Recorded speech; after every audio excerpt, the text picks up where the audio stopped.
আর কোথায় টেনে নামাবে নামাও। এই তো সব সময় মিথ্যে বলছো।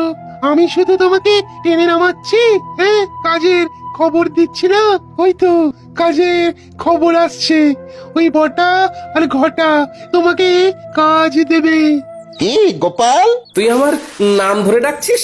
নাম ধরে ডাকছে বলে কি এমন মহাভারত অশুদ্ধ হচ্ছে শুনি, হ্যাঁ? শোনো, সেই দিন গেছে, হ্যাঁ, আর তুমি এখন একটা সাধারণ লোক।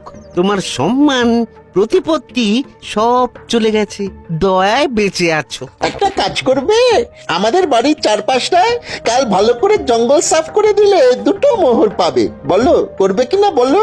বলে দাও করবে। করব। তাহলে কাল সকালে ভোর ভোর চলে এসো, খাবার নিয়ে আসবে, খোরাকি দিতে পারবো না। কি গোপাল, ঠিক আছে তো? এই কাজটা ভালো করে করলে তোমাকে আবার একটা কাজ দেব, ঠিক আছে? আরে সেলাম করো, সেলাম করো, বলো ঠিক আছে প্রভু, বলো। ঠিক আছে প্রভু। যাও গোপাল, ঘরে যাও। কাজ কিন্তু একদম ঝকঝকে করে করতে হবে, ময়লা থাকলে কোনো মোহর পাবে না। বুঝেছো? বুঝেছি।